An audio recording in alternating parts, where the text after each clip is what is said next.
Choosing a topic. Let's go through each of these very quickly and think about it. We've got to think about the problem that we want to explore. We've got to ask ourselves the so what question. We might want to explore it, but is it going to be of interest to others? Is this a major issue at this point in time?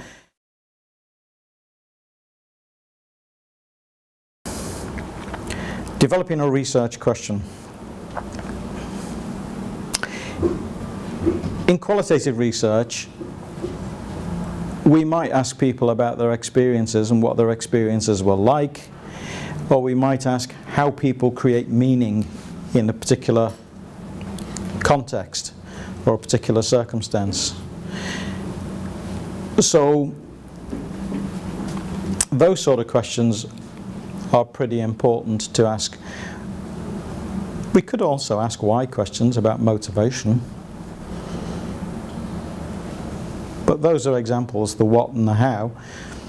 But we could possibly ask motivating questions, but sometimes people would say, well, you could ask motivations and you could do it through a quantitative study, perhaps easier than you could through a qualitative study.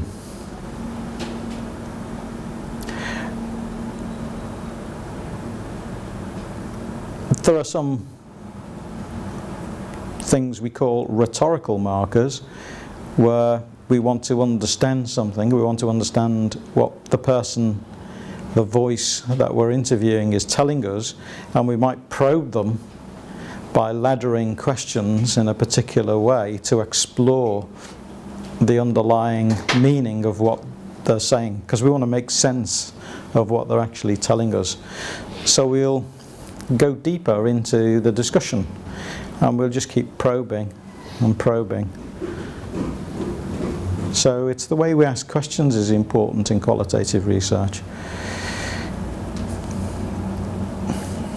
It's very useful, qualitative research, in under-researched areas where we know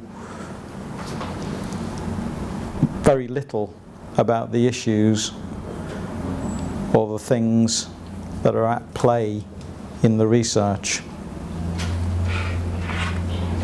And we have to be aware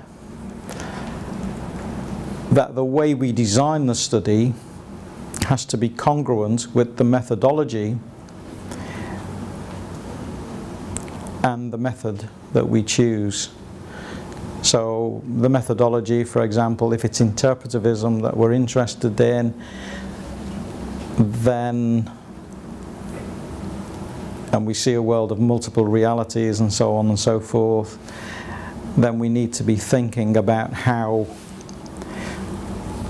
we have methods that find out or help us to understand what's going on in a particular set of circumstances. And I think that's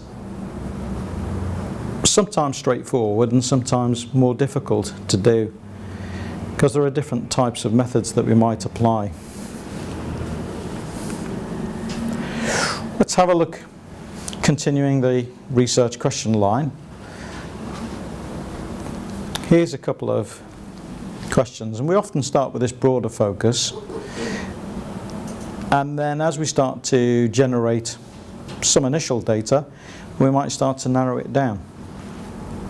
You know, we might just ask a few people about the subject. We might discuss it. For example, if we're doing a PhD, we'll discuss it with our supervisory team and take advice. If we might talk to our peers and get their perspective on what's happening. If we're doing research, we might talk to people who are informed about the topic, people that we think we might want to go and do some formal interviews with, might give us some initial feedback on the suitability of the research topic and the research questions that we're thinking about. But the key thing is to have one question and to have that question tightly defined. So here's a couple of examples. What's it like to raise a child with cerebral palsy? That might be an initial question. But then we might focus it down to how does a child with cerebral palsy influence the family's leisure participation.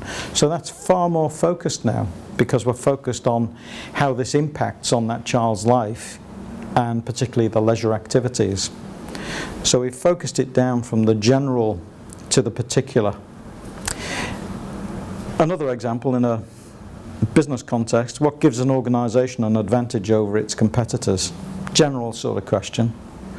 You might be interested in. But you might then focus that right down to how is competitive advantage achieved in a small family business. So you've got a context for the question, the small family business. So you've gone from this general to this particular view. And I think that's what you've got to do with your research, and you have to keep checking on the questions to make sure that those questions are sensible and meaningful, both to you and to the people that you have in the research study.